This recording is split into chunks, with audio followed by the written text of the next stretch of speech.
There can be no whores in the UPK. Not one.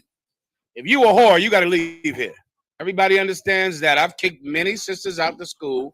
Go contact them on Facebook. They'll tell you I kicked them out the school because they were whores. Because they're in the school and then committed adultery on their husband. And then I understand your husband might forgive you. Your mama might forgive you, but leave the school. You can't be a member of this school if you're a whore. Why? Because a wife in here must be perfect, without blemish. Can you imagine us going to some Jake in the world and saying, yeah, that's my sister, that's my daughter, and he'll tell us every brother in his crew had sex with her. That's not happening here. She has to go. When you go to get your wife, that's what you have to make. You have to create that. A woman who's not a goddamn slut, not a whore. And if she is a whore, she's not your wife, and she is not our sister. Everybody understands. Come on. Please. Deuteronomy chapter 23, verse 17. There shall be no whore of the daughters of Israel, nor a sodomite of the sons of Israel. Yeah, you heard that last part. You can't be a faggot in there either. You a faggot in there, you're getting kicked out. Right? Can you imagine somebody, hey, that he one of y'all? I saw him down there wearing booty shorts down there. That won't put fringes on him. That won't happen now. You got to go, bro. I understand. You have to get out of here. You can't, your wife can't be a whore. Do you understand? That which is why you must leave her if she's a whore. If your wife is a whore, that marriage is over. You're not married to her anymore. The marriage is done. She's married to him now. That brother who she had sex with, that's his wife now. If you touch her, you committed adultery. Does everyone understand that? You got a wife, you live with this woman. She went out and had sex with this other brother. That's his wife. If you have sex with her again, you have just committed adultery, because that is that brother's wife. He had sex with her. Have you called him? He might love her. You love her, even though she's a slut. Maybe he loves her. Have you called him? Have you said, well, brother, I was about to have sex with her now. Did you love her? Were you planning on staying with her forever? Is this now a woman that you care for? No, of course not. You don't ask him that. You think it's your woman, so you go and have sex with her when she's his woman. Do you understand? That's why Christ, when he saw that woman at the well, he asked her, where is thy husband? She said, I have no husband. He said, thou hast said well, for thou hast 5 husbands, and 5 husbands is no husband. Do you understand? That's not your wife. Everybody is clear with that, right? And here you got to be blameless. You can't be a slut in here. You can be a slut everywhere else, though. So don't be upset, because you can be a slut in church all the time. The church is full of sluts. From the top to the bottom. Start at the big hats and go all the way to the back with the kids running, the kids in the back, gossiping in the back of the church.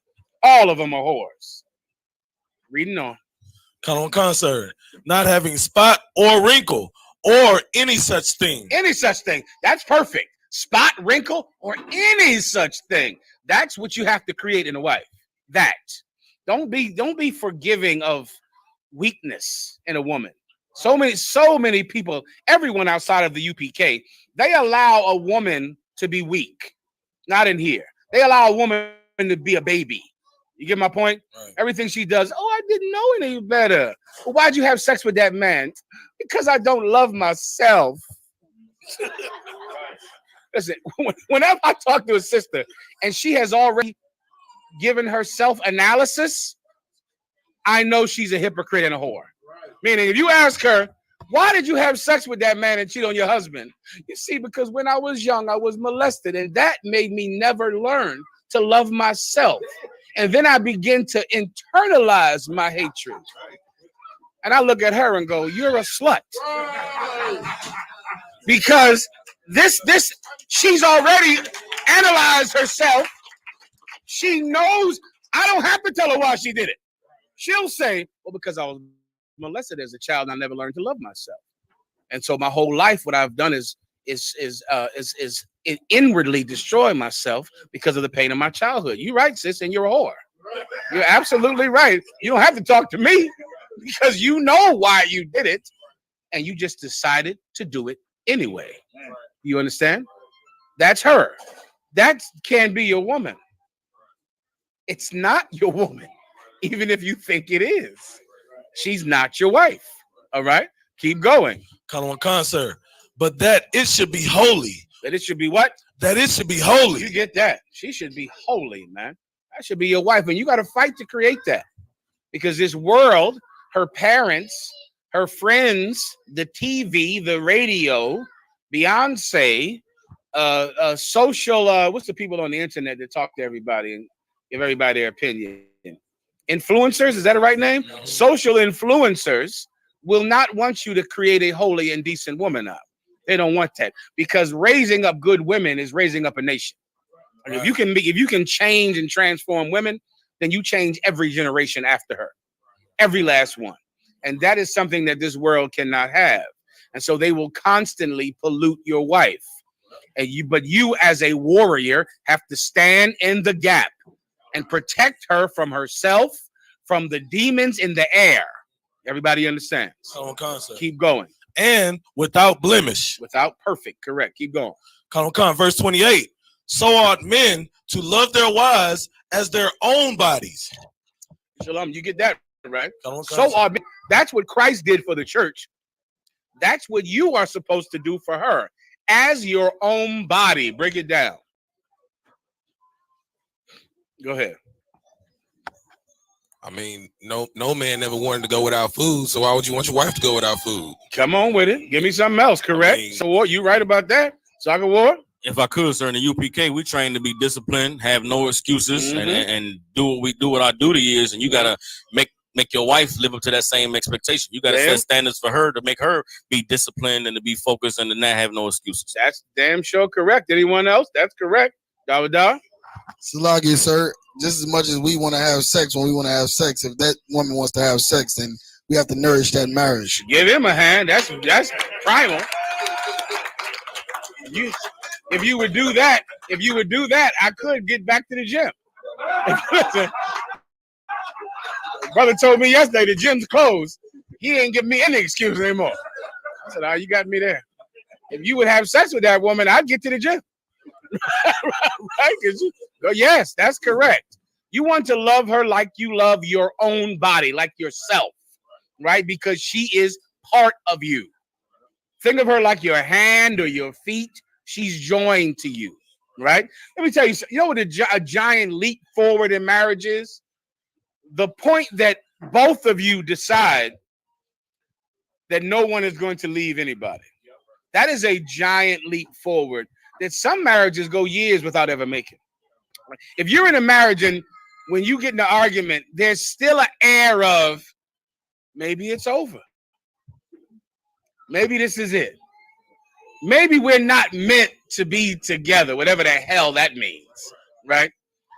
Then you have not jumped forward.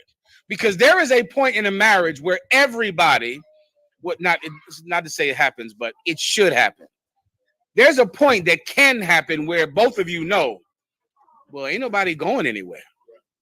We in this forever. Bad marriage or good marriage, no one is leaving. If you can get to there, you're going to be shocked at the strides you'll make just by getting to that. Just by getting to the point where you look at each other, and when you have a bad problem, a bad argument, something giant happens, both of you still know that this marriage will never end. You'll be shocked at what happens when you get to that point. But if you're in a marriage where it's still a little, you get in a giant argument and either you're thinking, it's over now, we ain't together. Maybe we won't be together. Maybe he's going to leave me. Maybe she's going to leave me. If you're still there, then you are before the beginning. You haven't really even gotten started yet. There's a time when both of you, Lord allow, will get to the point of no one going anywhere. So since we both know that, we might as well start to get along. Right. Because do we want to just fight forever? Right? Because no one is, it's like, damn it, you settle into the fact that this is it. We both made a choice. So either we can kill each other or love each other. And who in the hell wants to have forever be fighting one another? Before you know it, you decide that since we got to be together forever, we might as well go ahead and love each other. Since no one is leaving anyone, since I'm going to have to come and have sex with you, I'm going to have to make sure you eat, I'm going to have to make sure you're okay, we might as well just go ahead and just stop thinking about leaving each other because we can't. You get my point? Why can't we? Because Christ never left us. Everybody understands that. Keep going. Come on, sir. He that loveth his wife loveth himself. Everybody understands that, correct? Yes, because she's part of you. Please. It's lucky, sir, but would it also be safe to say, but Christ also let those who left, let them leave? Well, let me go ahead and break it all the way down, nice and flat. Right? Okay, I love my my leg. It's part of my leg, right? But if my leg got gangrene, and I knew that this gangrene could spread to the rest of my body and kill me, I would have this leg amputated. What man would not, right? If you had cancer, if a woman has breast cancer, she might love her breasts. But if she has breast cancer, she'll cut out those breasts to save her body. Your woman is part of you. She's joined to you. But if thy right eye offend thee, pluck it out, that the whole body perish not. Even though she's your wife, you're going to love her, you're going to care for her, you're going to make her perfect. But if she's a whore, she can begin to be a cancer that destroys you. And then you got to get rid of her. You got to amputate that part of your body. Everybody understands, right? Keep going. Come on, sir. Verse 29. For no man ever yet hated his own flesh, but nourished and cherished it. You get that? Keep going. Even get at it, Yahtazak, with that Genesis, all right? Keep going. Even as the Lord of the church. See me one more time, the guard, all right? Go ahead. Even as what? Even as the Lord of the church. Because you're Lord over your wife. So what should you do? Read that verse, those two words right before it. Cherish it. One more word, I think. But nourished it and cherished That's it. That's what you got to do. Nourish and cherish a wife, even as Christ did the church, right? Nourish means to feed. How do you feed her? Chastising her, having sex with her, loving her, being patient with her, teaching her. That's how you feed, right? And what else? Cherish her. Someone look up the word cherish in the Webster's dictionary.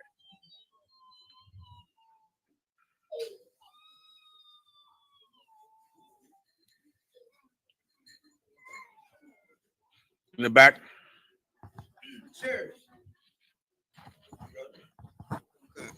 Cherish, to hold dear, feel or show affection for. You get that, brother? Hold dear, or feel, or show affection to. That's what a woman absolutely needs. All right. You call her baby for a reason, because she's a big baby. You understand? She's a baby that never grows up. And just remember that. All right. You can just think about it like that. You'll go ahead and raise a good woman up. All right. Anything else? Go ahead. If I could, sir, while you are on this topic, it's a verse 31 is a scripture that a lot of women in the world like to pull to dispel multiple wives. So while you're on it, can you break that down, sir? No problem. This is Ephesians chapter 5, verse 31. For this cause shall a man leave his father and mother, and shall be joined unto his wife, and they two shall be one flesh. And how do they use that to dispel multiple wives? Well, they say, his wife, that's singular, and them two being one flesh. So I guess they would think that, you can only be one. You can only be one with one woman is what they would say, which we know that's a lie. But you gotta make them show you that in there. You get the point. Meaning, when someone is saying that, when someone uses any scripture, just make them show you what they're saying in this scripture. So what I'm doing right now, do that to them. So how does this scripture mean you can only have one wife? Go ahead. So like it, sir. I don't know, because I know I can have more than one. Whenever they ask you, whenever they bring it up again, tell them to show you, right? But now let's just break it down. Go ahead and read it again. For this cause shall a man leave his father and mother, and shall be joined unto his wife, and they two shall be one flesh. So now you marry a woman, you leave your father and mother, and those two are one flesh. When you have multiple wives, they aren't married to the community. Right. Each wife is married to you. Right? Now, once again, this might be from you watching the Mormon shows and things like that. The Mormons have all kinds of shows where it's like the wives are married to each other in some type of weird way. Right.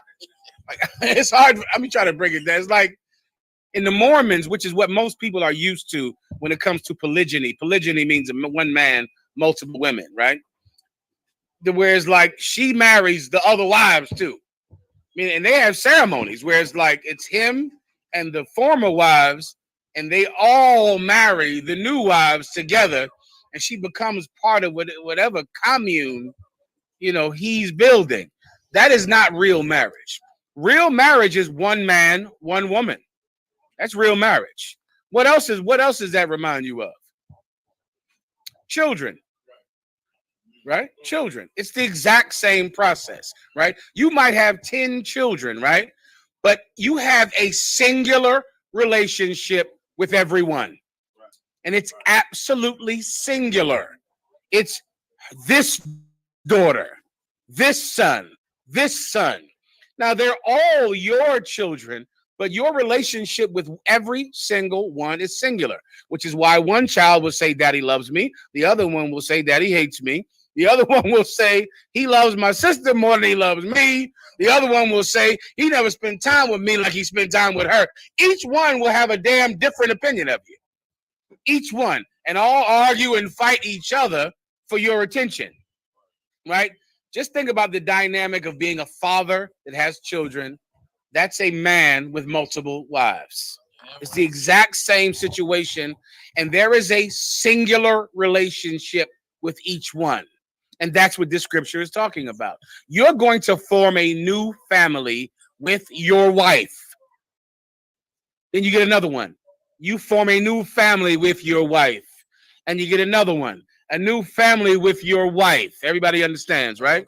You'll do it each time. And it will be absolutely singular to her. Just like having a new child is singular to that child, to that baby. Everybody understands. So just make the Christians show you how this is speaking against having more than one wife. Then show him 50 scriptures that says you can have more than one wife. All right, go ahead. So like I said, if I may, also speaking on the same subject, it was a while back. I can't remember exactly who was teaching the class, but I remember it was a situation where the woman was angry, for the man, of course, for him having multiple wives, and they brought a scripture out in the Bible where it happened before, where this was, women were angry about it. So if a brother was in this situation now, like anytime he may leave to go see the other wife or whatever, he got to deal with the woman that he's living with, right? And she's mad and depressed and not eating right. Not how does that man deal with that? What is like how I got you. Well, this is what a man first have to do. He must count the cost if he decides to get a woman, right? So many times because of society, you can act like a child when you're a man. And if the same way you wanted to get that woman and you were zealous about having sex with her, then be zealous about dealing with the problems that you have. Or you're a grown man, so now, she's vexing me. What are you even talking about? And so many times I hear, like, what did you think? Okay, wait a minute. Were your mother and father together? How was it with them? So you decided to go get a woman. What did you think you were getting? Like you didn't know that this was what it was? But it seems like brothers marry women and they're expecting some type of TV life, or I don't even get sometimes what the complaint is. You wanted a woman. That's what you wanted, right? Listen, if I go out, I want a Chevy. I say, man, I want to get a Chevy. All right, I know what that means. I know I'm going to have a good truck and it's good, but I know I might need to get up under that hood sometimes. Right?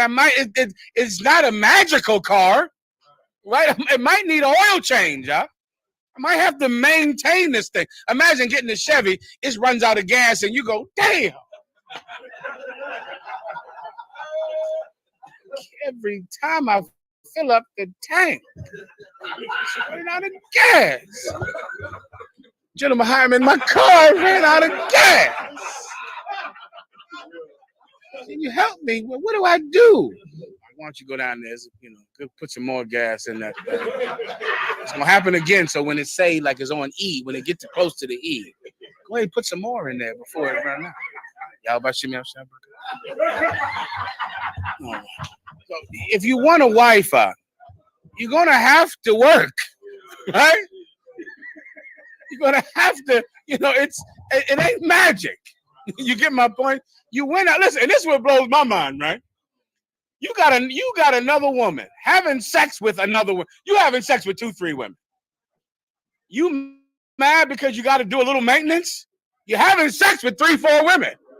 God damn, you're in heaven. Right? Like, give that a hand. Having sex with 3 and 4 women. So what? You got to do a little, oh, baby, it's going to be okay. I'll be back tomorrow. What is that? Like, you can't go through any trouble to have sex with 2 women? You can't just go through a little, she getting on my nerves. She want me to call her more. Make them all happy. Make all of them happy. Make all of them feel loved. Make all of them feel like they're the only woman in the world, because whatever trouble that gives you, you're having sex with 2 and 3 women. I mean, how much do you have to be able to be satisfied? Like, this is what you need. You need 3 women. They all know about each other. And you need total peace on earth. Come on now. I mean, so that's what has to happen. So you like, damn, when I go have sex with my other wives, do you know she don't even like it? The other one don't. I want her to clap when I leave out the door. Go do a good job, baby. Go tear it up, baby. I know you can do it. She might not clap when you leave out the door, right? So you might have to help her. You might have to talk to her and console her. And you might have to teach her. But how perfect does life have to get? Do you think your father had this? You think your father could just tell your mother he had 2 other women? He lied every damn day. He had to lie every day and say he was going fishing or say he was going to go play basketball with his homies. She knows you're with her. You can't just help her with her insecurity a little bit. I got to move on. It's not a big deal. Just help her out with the whole thing. All right. Just give her a hand. Give her a hand. She'll be fine. All right. Do what? All right. Good to go. Let's get into Genesis. Solid. Genesis 1:1. Con, sir. This is the book of Genesis, chapter 1:1. I might need some audio visual aids here. How can I draw this off? This is better seen visually, right?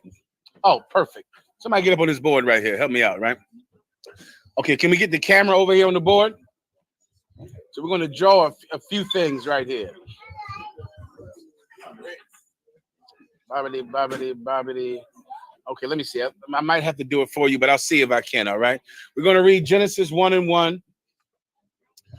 And we're going to break down. This is the history of creation, right? This is what we're going to break down right now. The history of creation. This is how the world was made, young man. Just like this, all right? Everybody focus in, write your notes down, and we'll get it rocking. Someone read Genesis 1:1. Con, sir. The book of Genesis, chapter 1, verse 1. In the beginning, the power created the heavens and the earth. So that's important. Okay, what we're reading about is how heaven and the earth started. What is heaven? Heaven is what you see above you, the stars, the moon, the planets. In the beginning, the Most High created heaven and earth all together. So the earth is one planet in creation. But you have other planets. The other planets are called heaven. When you look up at night and you see the stars, those are faraway suns that have faraway planets. He created all of those in the beginning, the heaven and the earth. Keep going. Con, verse 2. And the earth was was without form and void. And the earth was without. I might have to do it up. 1 second.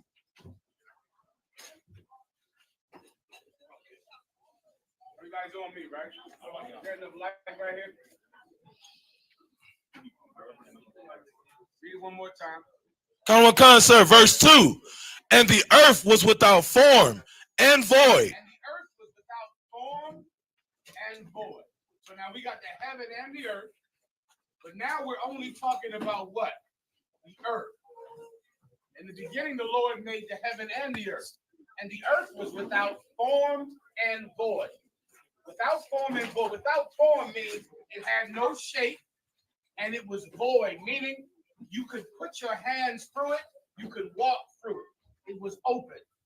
Right? This is the elemental state in creation. If I could, sir, on the first day when the heaven and the earth was created, could you, let's say, you want to make it sound like related like to science, how science, this word science used, could you say that matter was created, like the Lord made matter out of, on the first day? Matter was without form. Come on, come. Void. So now I'll give you the perfect way to understand it, the way General YAHANNA taught me. Think of steam. Come on, come. Steam, right? What is steam? Who knows? Water. Steam is water, right? Steam is water without form and void. Come. Water has 3 stages. It's the solid state, which would be what state? Ice. Ice. And then it's the liquid state, right? Where it's water, where now you can go in it, but it has form. Meaning you put in something and it stays inside something. You put water in a cup. Come on, come. Right? And now it stays the shape of that cup. Come on, come. Put water in a lake. Come. It stays the shape of that lake. Come. Then what other stays does water have? Steam. Steam. Right? You boil water, all 3 of them are water. Ice is water, liquid water is water, and steam is water, right? Think of the earth like it's steam at this stage. It doesn't have any form. You can't hold it in a cup. You can't, it's not solid. It's without form. It's shapeless and it's void, meaning it has no body that will stop you from going in and going out of it, just like steam. All right? Right. So this is the earth. This is what the earth is at this time. Without form and void, meaning empty. Keep going. Come on, sir. And darkness was upon the face of the deep. Now, what is the deep? The deep is the emptiness of space. Think of the black sky. It was totally black. So as the angels are looking at it, right? Remember, the angels are the ones that made the heaven and the earth. As they're looking at it, it's totally black. And the earth is like steam. It's like steam. And can you see steam? No. Steam looks like what? Air. You can't see it. Right. It's just floating around like gas. Think of the earth in its gaseous state, just like steam is. You can't see it, which is why you need carbon monoxide detectors in your home, because you can't see carbon monoxide. Mm-hmm. It's gas. That's how the earth was. And because of that, it's completely dark. It's completely black. Keep going. Come on, sir. And the spirit of the power moved upon the face of the waters. Now, here we go. The spirit of God moved upon the face of the waters. What are the waters? The waters are that space, right? You have a spaceship, right? As a matter of fact, the first astronauts trained and created their space suits from diving suits, from suits that were used to go to the bottom of the ocean, right? That space suit is the same as a diving suit. Everybody understands, right? Which is why they call it a spaceship. You go into space and you float. You float in space, correct? Just like you float in what? You float in water. Space is called the waters. The waters, right? And remember, what's the word the Lord used earlier? The deep. The deep.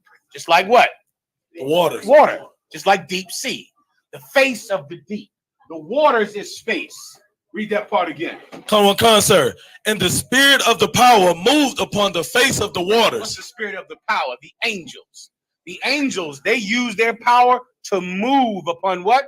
The face of the water. The face of the water. What's the face of the water? This scene right here. The scene where the earth is sitting in space, floating without form and void. And now, bang, action happens right here. Energy happens right here. The Most High activates these gases. The angels activate these gases. Keep going. Come one concert, verse 3. And the power said, let there be light. Let there be what? Let there be light. If you, what do you call that thing that you light the incense with? I just said it. A lighter. So what happened right here? The Most High took this gas and he activated it and turned it into what? To light.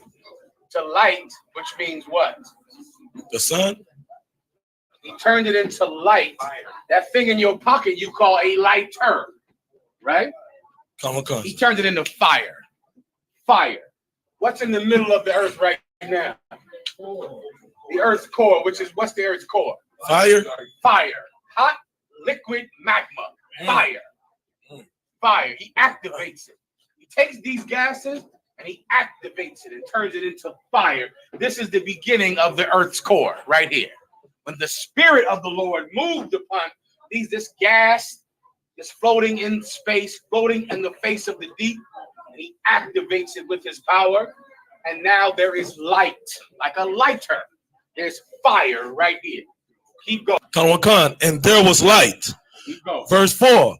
And the power saw the light, that it was good. And now the power, the Most High God saw the light, and it was good. Why? You're going to hear it was good all through this breakdown. Why? Because this is a mission being accomplished by the angels at the orders of the Most High God. And so they're looking at each stage of it, deciding if it suits the Lord, what the Lord wanted them to do. So they examine it and go, that's good. That's what he wants. Good. There's fire right here. We took that gas.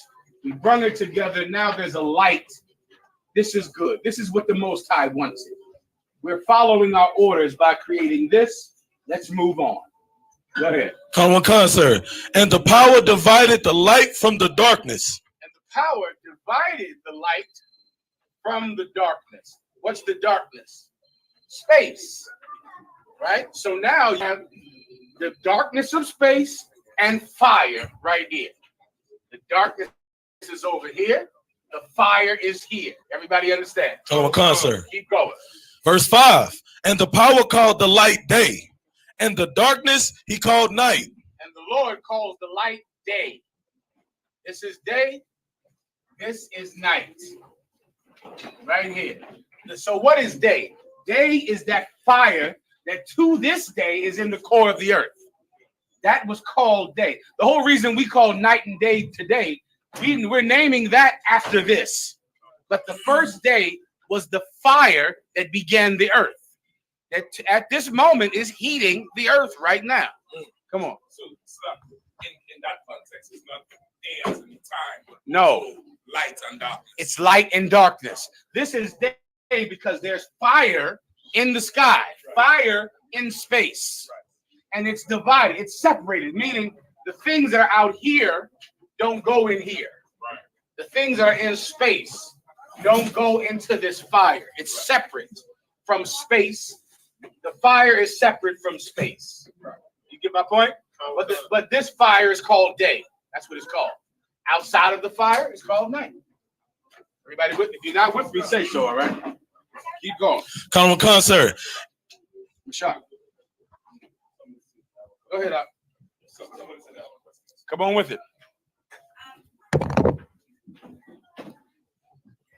Does that explain why when stuff enter into the atmosphere that it's on fire? Say that one more time. Does that explain why when they depict in movies stuff coming into the atmosphere that it's on fire? Falling? We'll get to that. Not quite yet. All right, but we'll get to that. Keep going. Come on, sir. And the evening and the morning were the first day. And the evening and the morning were the first day, meaning all of this took about 1,000 years. Not exactly 1,000 years, not on the dot 1,000 years, but like 1,000 years. All right. That's how long it took for the Lord to take these gases and to create fire and to separate the fire from everything outside of the fire. All right. The fire is called day. Outside of the fire is called night. Keep going. Verse 6. And the power said, let there be a firmament in the midst of the waters. Here we go now. The Lord said, let there be a what? Let there be a firmament in the midst of the waters. What are the waters? I went through this earlier. The space. Yes, sir. So in the middle of these waters, this is a fire. In the middle of these waters, what is the Lord creating? A barrier. What does firmament mean? It's firm. It's solid. What do scientists call this? The ozone layer. It's a solid ring. It's above the fire that he separated, but it's a solid barrier. A firmament. You with me, right? Come on, sir. Now here we go. Here is the creation of what scientists now call the ozone layer. It's firm. It's so firm that what happens? That when something hits it, what happens? Sis, it burns up because this is firm. I forget, someone look up how much gasoline they have to burn to break through the ozone layer with spaceships, with the shuttlecrafts and all that garbage, right? This is what every United States spacecraft breaks through. And it takes so much gasoline, so much liquid nitrogen to get through this. It's an amazing number, right? So go look it up and you'll Google it and tell it to me. But they break through this firmament to get to space because there is a barrier between space and this fire. Everybody understand, right? Okay. That's the firmament, otherwise known as the ozone layer. Keep going. Come on, sir. And let it divide the waters from the waters. And it divides the waters from the waters. Right? Someone look up the stratosphere. Go ahead. It says for a space shuttle to enter into outer space, it carries more than 1 million pounds of solid propellant. 1 million pounds to break through this. Now, the stratosphere is the space before space, right? The stratosphere is outside of the atmosphere, right? You'll start floating right here. You'll start floating. You haven't broken through the ozone layer yet, but you went so far that you are in space underneath of the ozone layer. Right. And that's why it says the Lord will separate the water from the water, because there's some space before you get to space. It's called the stratosphere. Someone look that up. Go. Also, too, obviously it's separate. They're saying that they have 3 different stages. Then there's explode. So a certain amount of gas is from first stage. Then the second stage is the next explosion. Third stage. To get through the final one. You got to get through so much to get out here. You got to break through all of this, break through gravity, break through the stratosphere, and finally break through the ozone layer, and now you're in space. Go ahead. The stratosphere is a layer of Earth's atmosphere. It is the second layer of the atmosphere as you go upward. The toposphere and the lowest layer is right below the stratosphere. The next high layer above the stratosphere is the mesosphere. You see that? These are the waters out. This is space outside of here. That's that area in between space and the earth. And you start floating right here, but there is space up here. You get my point? Meaning you float. There is water right here, meaning you float when you get right about here. Everybody understands, right? You can look up all of those fears the brother just brung out. Go ahead. So like you said, so when you go through the in between right there, the stratosphere, you basically in outer. Would you call it outer space? Because we already basically outer in space. Is here. This would be more like inner space. Sir. Outer space is outside of the ozone layer. Right here is like you've broken the Earth's atmosphere. You need a suit to be able to go up here. Planes cannot go up here. Up here, right here. Planes go about right here, 30,000 feet. Right about right there. So this is way higher than that. And once again, the key is this. Look up whatever sphere you're in when you start floating. It will be substratosphere, right? That's when you're in the water. You get my point? You're in the water. This is before all of these words we're talking about now. But up here, you will float. So whatever layer you start floating in, is this layer. Whatever layer now, you get so high up, you're floating, you're in the water. That's why you're floating. You understand? It's a stratosphere, sir. It's a stratosphere. You start floating in the stratosphere, this is the stratosphere. That's the water beneath the water. Everybody understand? Keep going. Common concept, verse 7. And the power made the firmament and divided the waters which were under the firmament from the waters which were above the firmament. I just broke that down, correct? Common concept. Keep going. And it was so. Verse 8. And the power called the firmament heaven. This firmament is called heaven. Right? In the Bible, this is called what? The first heaven. That's heaven right here. So you look up in the sky, you look up in the heavens, right? There are 3 heavens. This firmament, when you look up in the sky, you're not actually looking at space. You're looking at the ozone layer.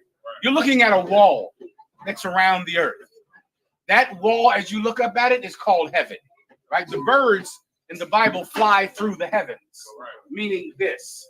They're flying through the sky, right? Above your head is the heaven. That's called heaven, right? Keep going.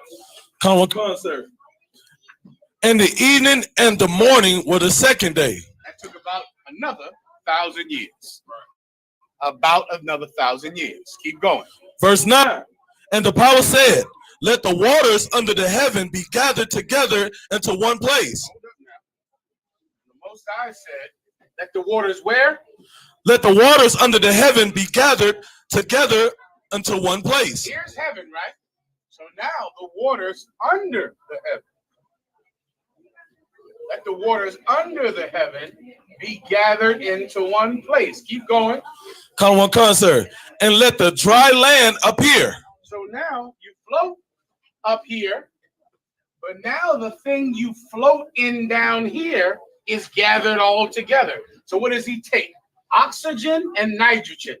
How many is it? 2 oxygen or 1 nitrogen? 2 oxygen. 2 oxygen, 1 nitrogen, right? Or hydrogen. Hydrogen. He gathers them all together. So you got the fire.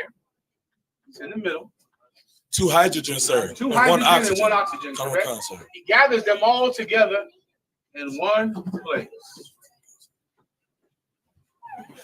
So now the water below the heavens, right, is right here. He gathers them in one place. Keep going.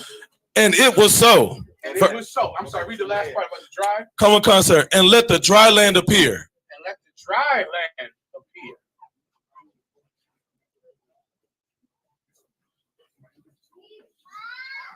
Everybody with me, right?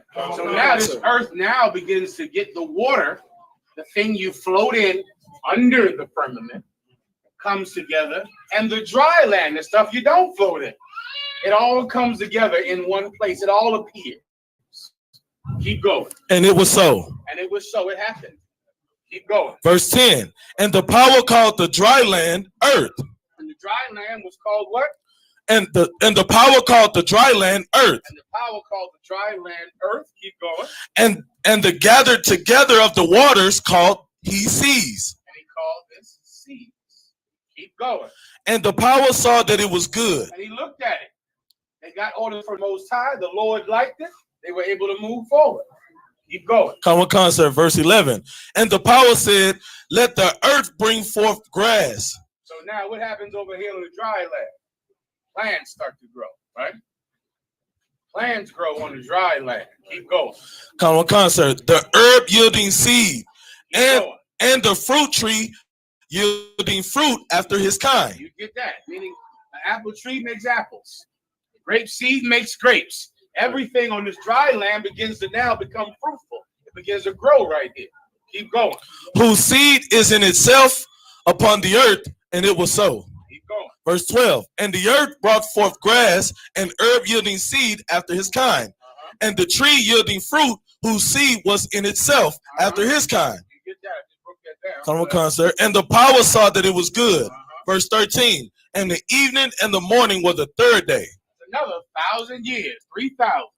Keep going. Come on, verse 14. And the power said, let there be lights in the firmament of the heaven to divide the day from the night. Here we go. Then the Most High said, let there be light in the firmament of the heaven.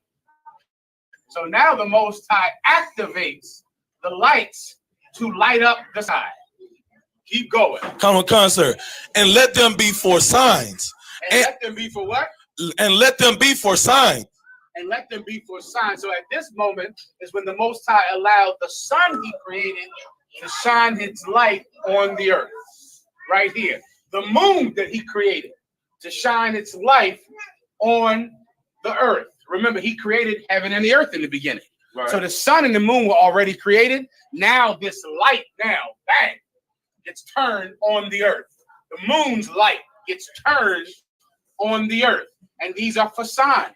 This is how you know when winter is coming, when summer is coming, when it's when it's the new day, the new moon, the sun, blah blah blah.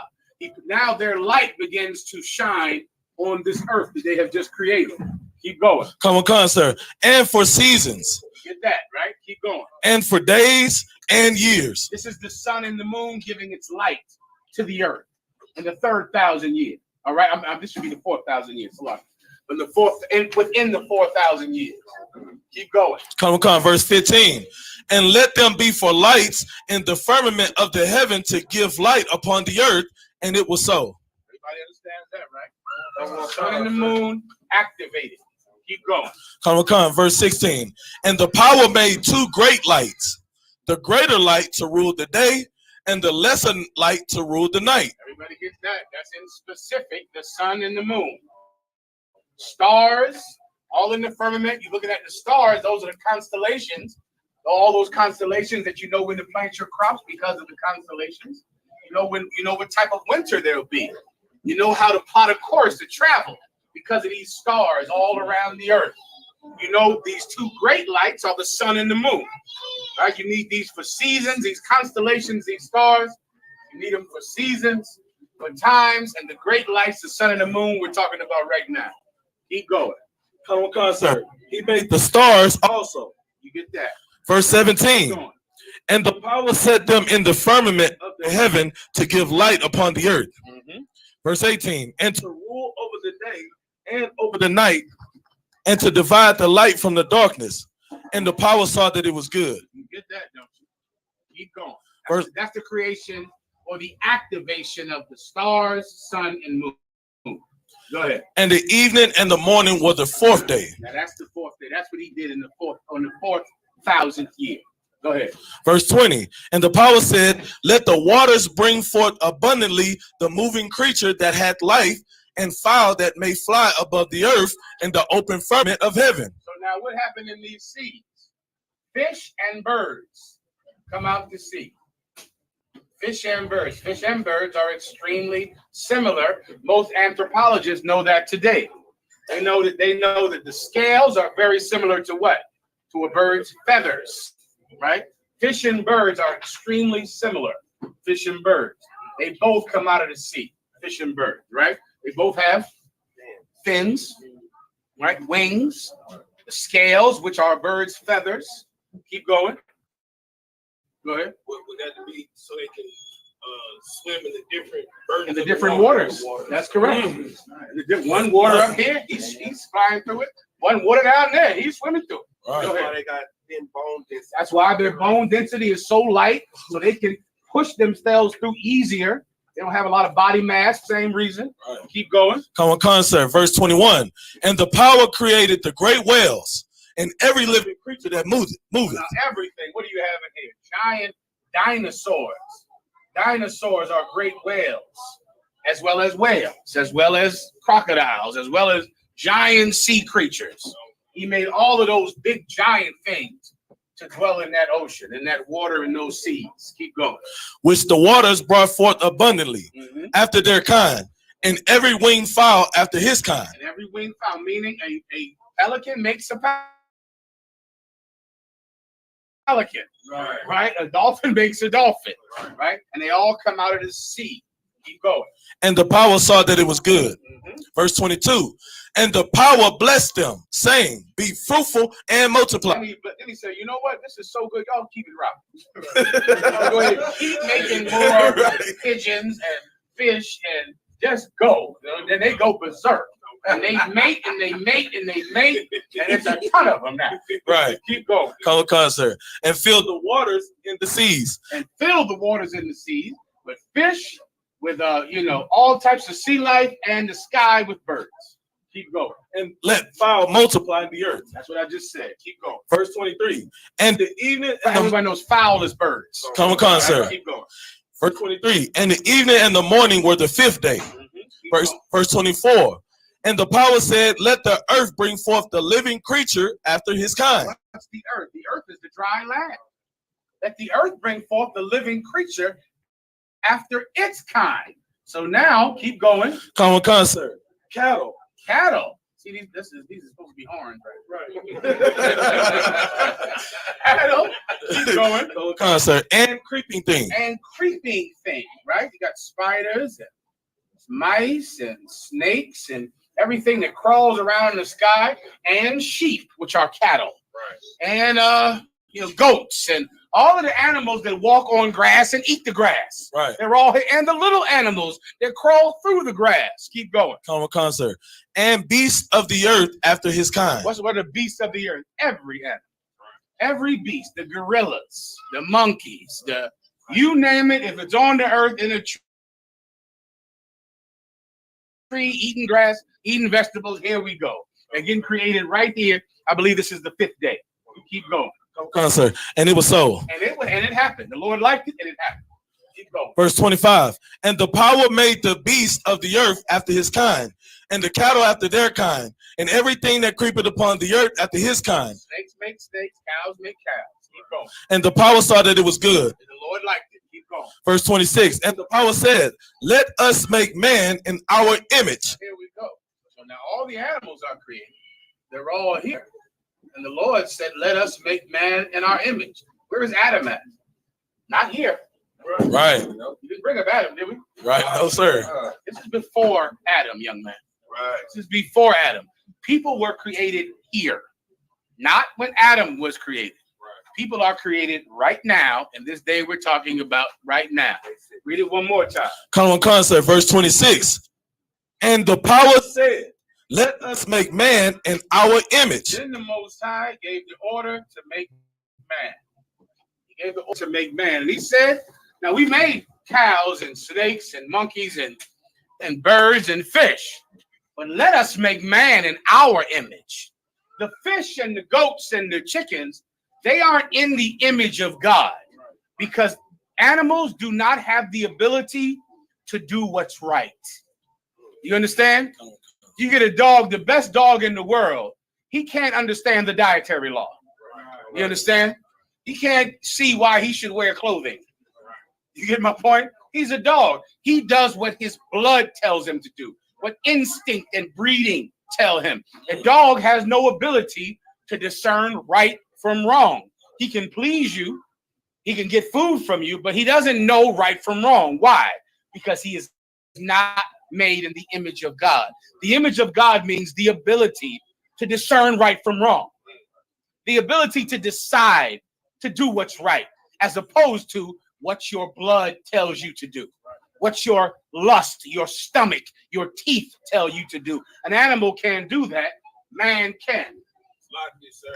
So is that like in other scriptures why they describe the other nations as beasts in the field, but they don't have that mental That's exactly the reason, because they eat the sheep and they destroy the sheep and they're carnal. Man is designed to be able to have a mind that animals don't have. The intelligence is what makes us in the image of God. The ability to discern right from wrong, to measure a matter, and to do what's right and to not do what's wrong. Man was made in the image of God, not the animals. The image of God, not meaning what God looks like, but God knew, and this is good, and this is right, because God knows what's right, what's good. We have the same ability. Through all these scriptures we're reading, and God saw it, and he said, it was good. How does he know it's good? He can determine it. He can look at it and examine it. People have the same ability to look at something and decide, this is good, this is not good. We are made in the image of God. Everybody understand? Come on. Keep going. after our likeness, and let them have dominion over the fish of the sea. Notice he said our likeness, because this is not just the Lord. The angels are doing the will of God, which is why it says our likeness. Keep going. Come on, sir. And let them have dominion over the fish of the sea, and over the fowl of the air, and over the cattle, and over all the earth, and over every creeping thing that creepeth upon the earth. And because we're in the image of God with that intelligence, it gave us superiority over all of the animals, all of the beasts, all of the birds. Now we decide what when it comes to birds, which ones to eat and which ones not to eat. We decide over the fish, which ones to eat, which ones not to eat. We decide over the beasts, which ones to eat, which ones not to eat. We decide, not the animal. We decide because we're made in God's image, and they are not. Keep going. Common concept, verse 27. So the power created man in his own image. In the image of the power, he created him. Male and female create he them. He made men and women right here. Right here. He made them. Oh, man.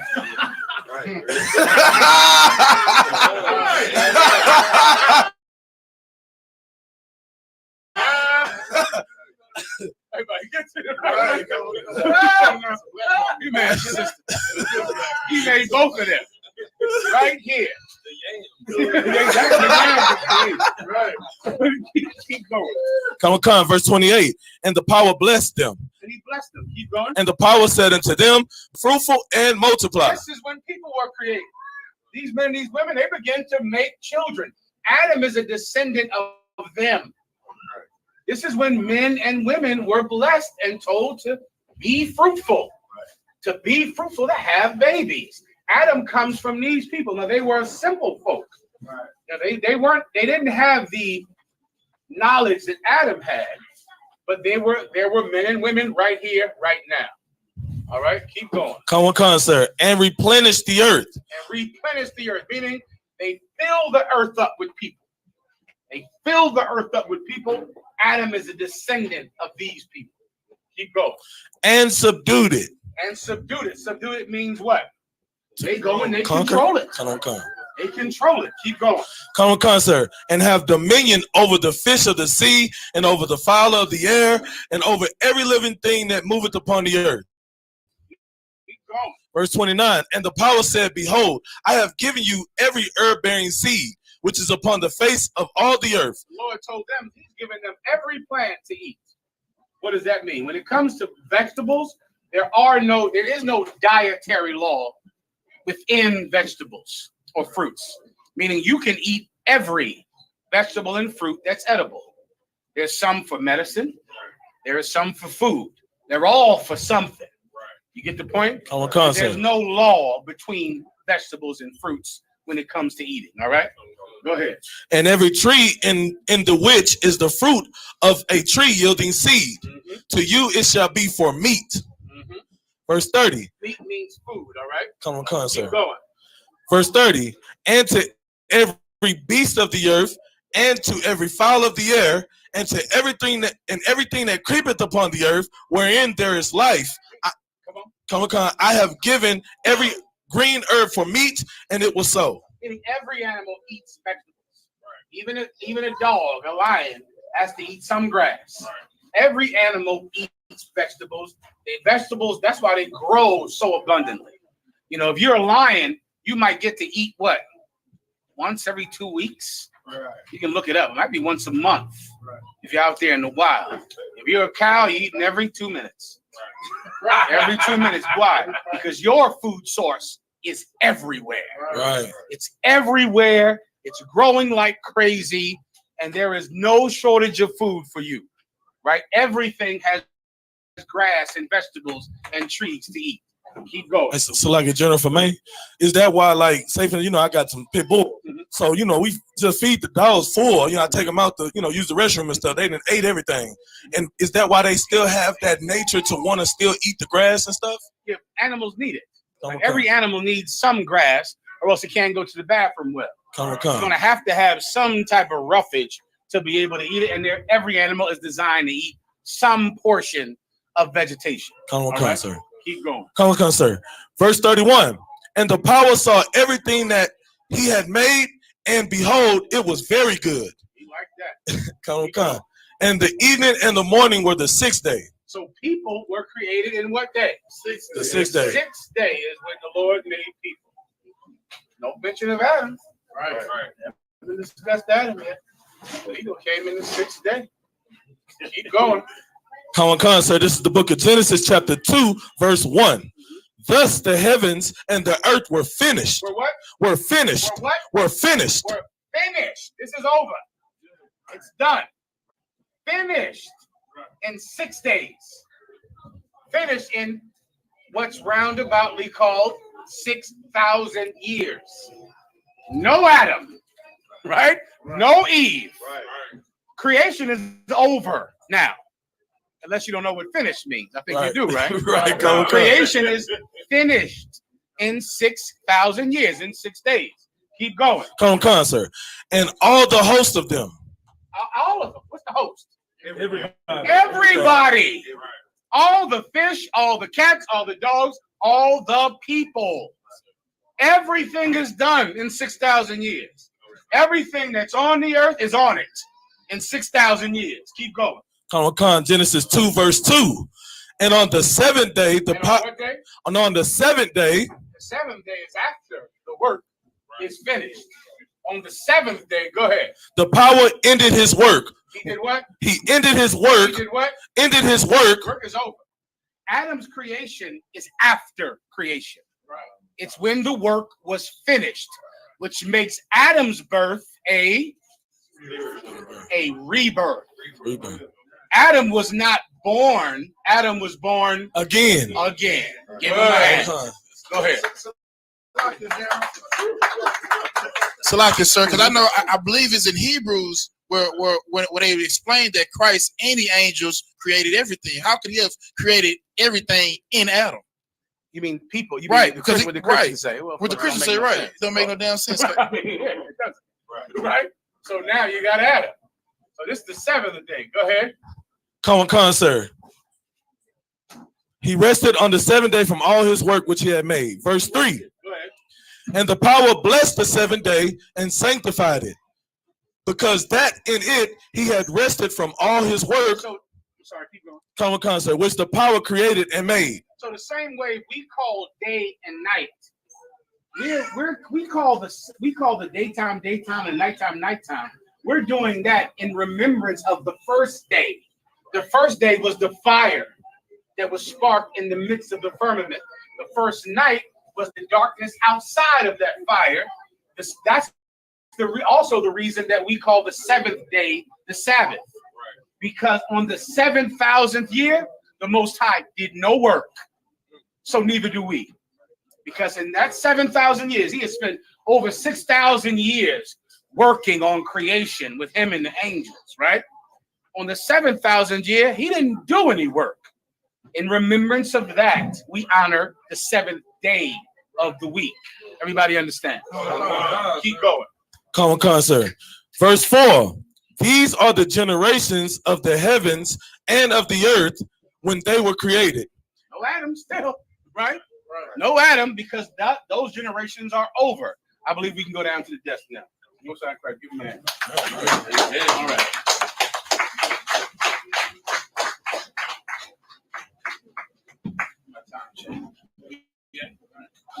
Okay, so now that's creation.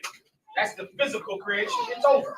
So everything we'll talk about after this is spiritual creation. Everything after this is not physical. We just went through. It's done. It's over. Those are the generations and the whole host of them. Everything else is spiritual, right? Everything else is what you would.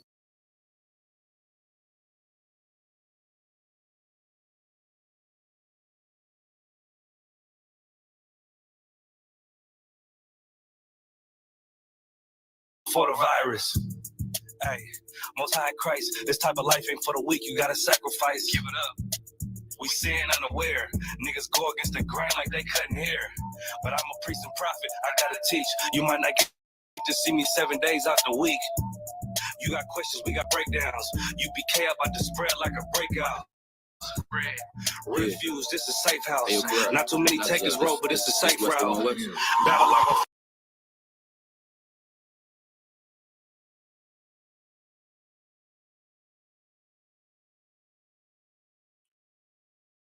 All right, shalom, shalom, shalom, Israel.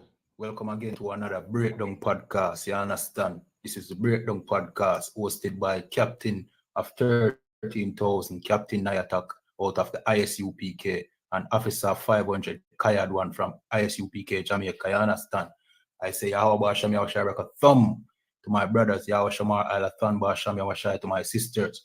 You understand? So this is the Breakdown podcast where we break down the strongholds that hold back the children of Israel here in the Caribbean, you know what I mean, you know, Jamaica, North, Central, and South America, you understand? And the topic of tonight's, you know what I mean, show is mother brings her 5-year-old daughter to carnival. You understand? Kappa come in shortly and Kappa go break it down for you, see?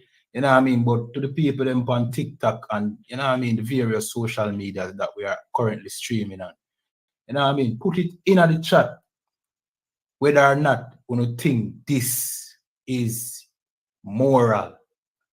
Is it okay for a mother to bring her 5-year-old daughter to carnival? You understand? Most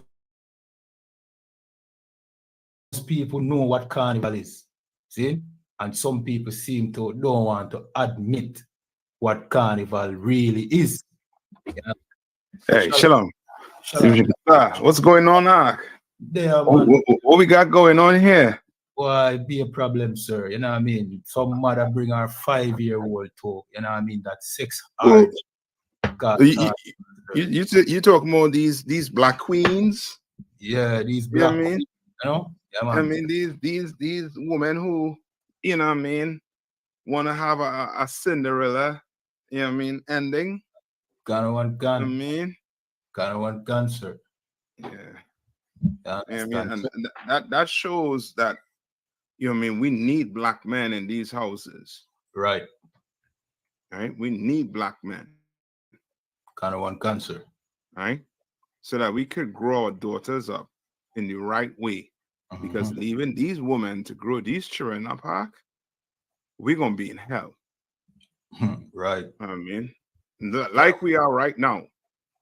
You know right. what I mean? Because these black women, I think recently, I don't know if you heard the story, Mashaka and them bring it out, so what happened them in Trinidad, where a brother, he was trying to see his 4-year-old daughter and was having a rough time seeing the 4-year-old daughter.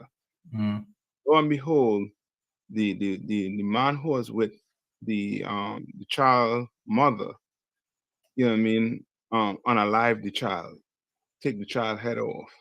So luck, yeah. You know what I mean? Yeah. Yeah, they say it was bad. And that's the reason why, and that's the reason why I could have seen child, sir, because she was unalive. No, because you know what I mean, the woman, the mother didn't want him to see the child. Okay. Plus, everybody was basically telling them to leave the child with the mother. Okay. You understand? Which shows you know what I mean, which shows you that is, you know what I mean, we have things back to front. Right. Why not leave the child with the father? Right. You know what I mean? With the man that who really will put his life on the line. The same thing he would have do with that sister, meaning protect that sister with his life. He would have did the same thing for that child. Right. But woman, she don't think like that. She don't.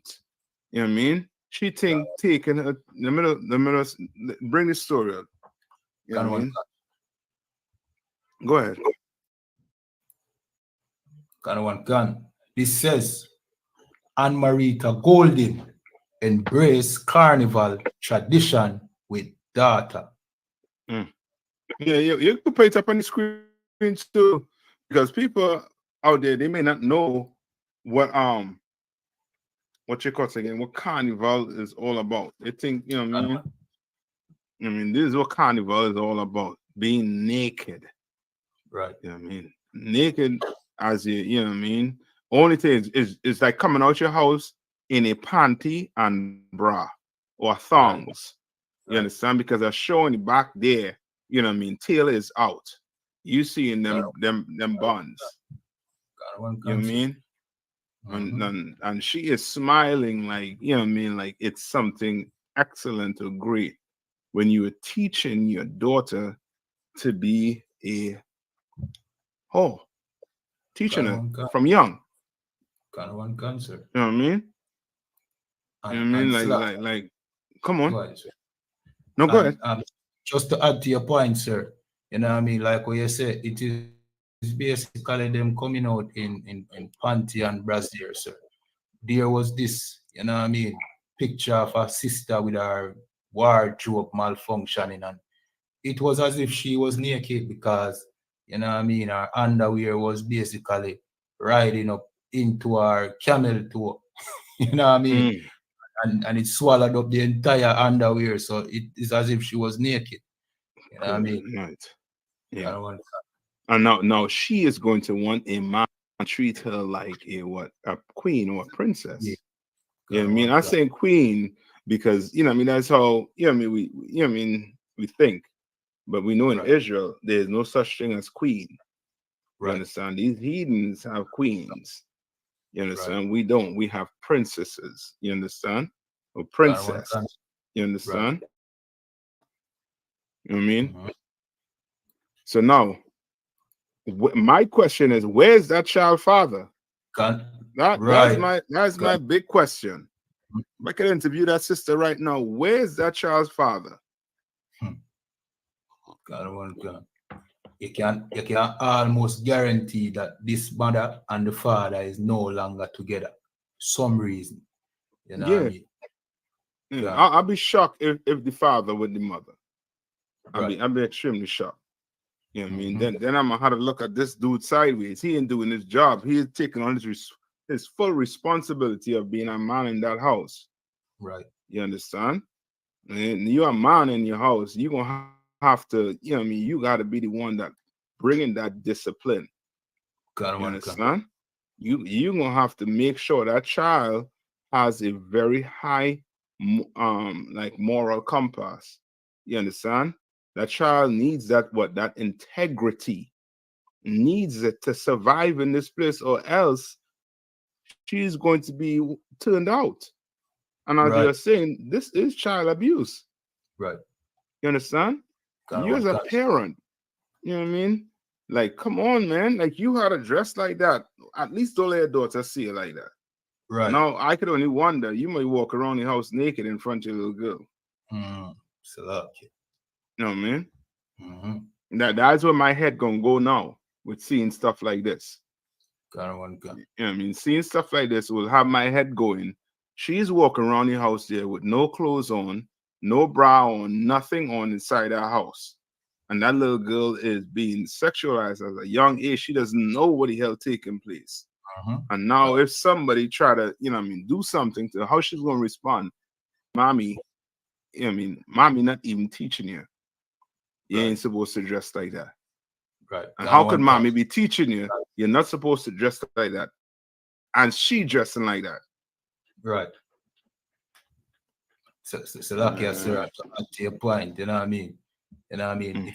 It's clear that a mother like this is not teaching her daughter what to do when adults come to her in a sexual manner. Because she herself is sexualizing her daughter. You know what I mean? She seems sensitive to these things. So, you know what I mean? Clearly she not teach her daughter how to defend herself from them things. You understand? Yes. That's right. And she is some prime minister or president daughter. Kind of one gun, sir. It's in the article, sir. You know what I mean? Read a little bit of the article. Kind of one gun, sir. This says, opinion on children at carnival are polarizing, but on the affirmative end of the spectrum is Anne-Marita Golden, daughter of former Prime Minister Bruce Golden. You know what I mean? So this is daughter of a former Prime Minister. You know what I mean? Continue reading. Clad in her Gen X's Draconos she had her daughter, Lila Christina Turner, in front of her, wide-eyed with excitement at the colorful process.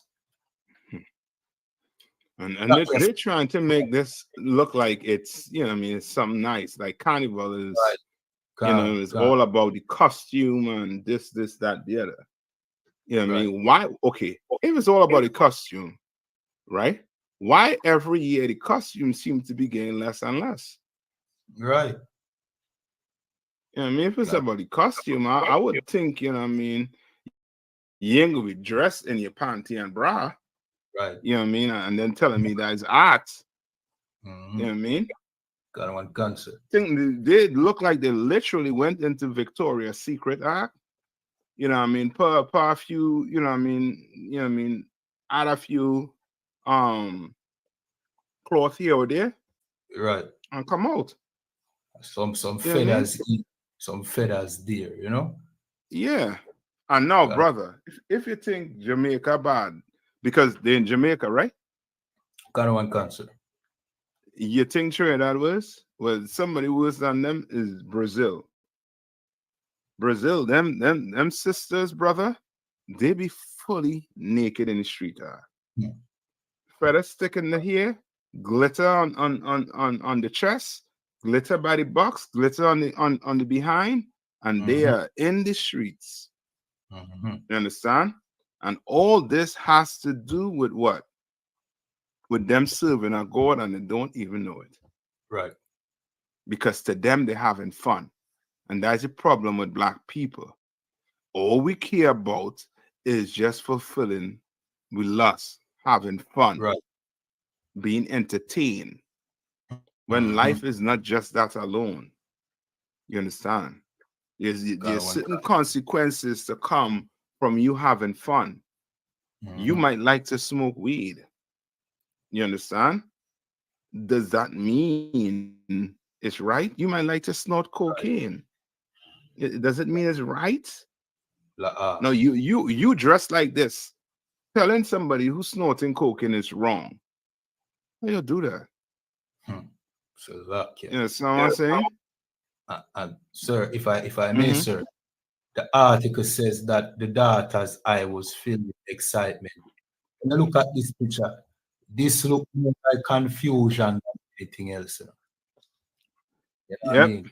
Daughter look more confused and somewhat scared. You know what I mean? This is not excitement. You understand? This look like this is too much for this little girl process when you check it. You know what I mean? But of course, them want to spin it in a positive way when this is clearly just child abuse. You understand? Yeah, that is crazy, boy. Give me that scripture where it say don't sacrifice the children, I think to Molech or something like that. One second. Like, yeah, I mean, we gonna have to, you know what I mean, Carnival is something like, brother, in the Caribbean and especially in Trinidad, that is something, you know, you see like how John the Baptist lose his head for trying to come up against the lifestyle. You know what I mean? Carnival might be like that in Trinidad.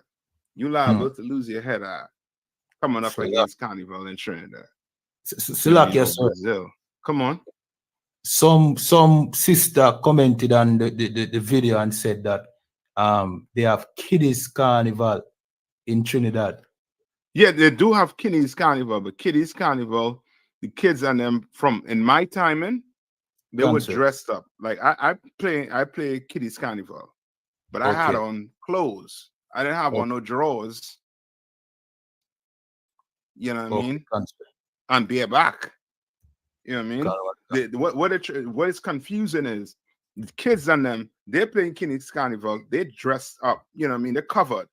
But then when you get to the adults, they're naked. God, so it's like a training big carnival. Yeah. Go ahead.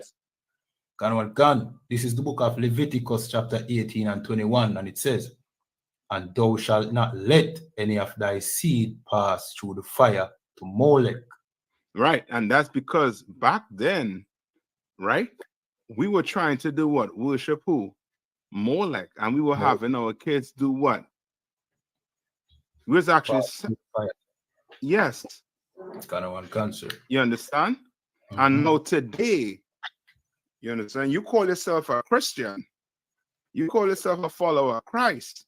And now you training your child, you understand, to neglect her body. Right. You understand what I'm saying? Which is the most, I mean, that your body, what did the Lord say about your body? Your body is a temple of the Most High. Yes. And now you have the, what the hell are you doing training your daughter to do? Where's this child father? I need to talk to this child father because she ain't carrying the mother last name, she carrying the father last name. Mr. Right. Turner, where are you? Right. I would like to speak to you, Mr. Turner. You understand? And tell you how much you feel at being a father. Right. You understand? And if not, I would like to shake your hand. You understand? Knowing the fact that you tried to stop this from happening.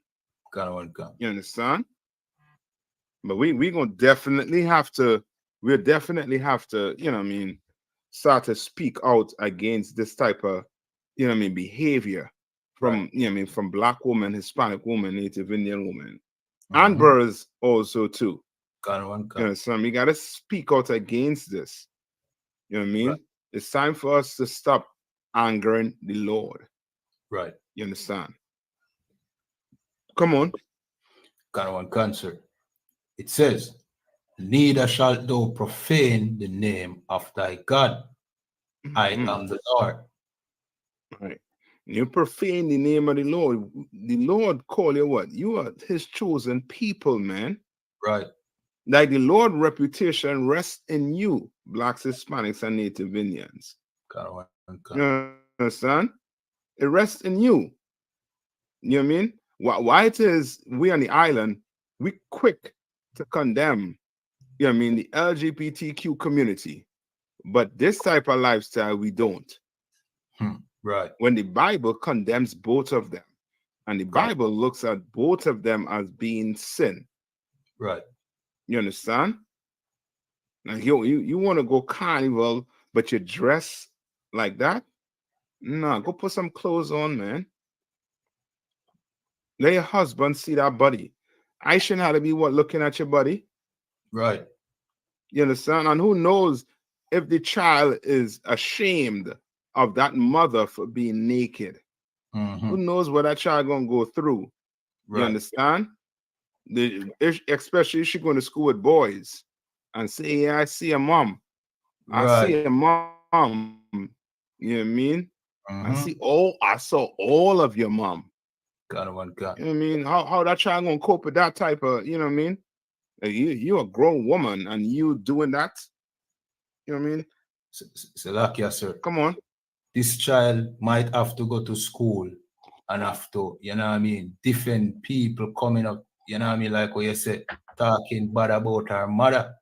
Yeah. Or her mother was, you know what I mean, whining and carnival in our underwear, showing all of our cleavage, all of our, you know what I mean, our crutch in the newspaper and social media. And you know what I mean, people saying, oh, our mother look like somebody who they would want, you know what I mean, to have intercourse with, you know what I mean? And she can take that bullying, sir, you understand? That's it. That's exactly what could happen. And you know what I mean? And I won't be shocked that it did happen. Right. You understand? Because some of these parents need to understand that they have a responsibility. Right. You understand? When you was not mother and you went and do that, you know what I mean, ain't no sweat. It was still wrong, but at least you didn't have a responsibility. Right. You know what I mean? These kids look up to you as a hero. You the Superman, Superwoman, you the everything. And now when you behave and dress like that, they're gonna lose respect for you. Right. And now you're gonna want to know, why are you lying to me like this? Why are you doing these things? Well, maybe because you doing them things as a grown-up. And they're learning from you. just maybe you were a bad teacher. Right. You understand? Just maybe you're a bad teacher. Give me that scripture where it talks about train a child up in the way where he or she should go. God one cancer. Amen. And this too is the Christian pastor, the church fault. You understand? Because the church continues to accept this mediocre type of lifestyle. You understand? Because of money. The church continues to accept it. You know what I mean? You can't be in the Israelite school in UPK and be a sinner. Right. We don't condone that BS. Better come in here, you sit down in class, and you change. Right. You understand? Or we'll just let the world teach our lesson. Mm-hmm. You know what I mean? Come on. God one cancer. This is the book of Proverbs, chapter 22 and verse 6. And it says, train up a child in the way he should go. That's the responsibility you have as a parent. God one can. That's the responsibility we all have as parents, to train our child up in the way where he should go or she should go. Right. So you training your child up to go to carnival and just half naked. Now, I know how I train my daughter or my sons, but I can't say that for brothers and sisters in the world. Right. So now some brother might see your daughter dressed like a slut and think it's fair game. God one can. And she might just be not on that. You understand? I'm just painting a scenario that could happen. You understand? Because there are sick people out there. God one can. In carnival. At yes. Carnival. I mean, Salakia, if I may, sir. Come on. Not to cut you off, sir. No, you go ahead, man. That is the environment of deviance. Yeah. And you brought your child out there, exposing your child to deviance. You understand? People drinking, people under the influence of drugs. You understand? You're putting your child in danger. You understand? Yes. Correct. Can one can. All right, read on. Can one cancer. And when he is old, he will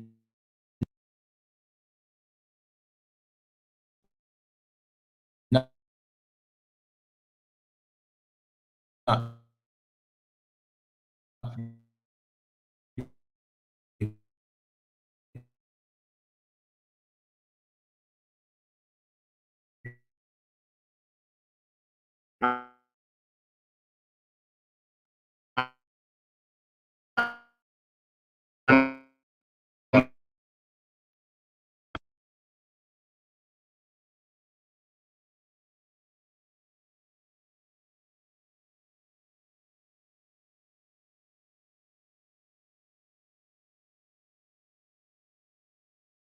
No.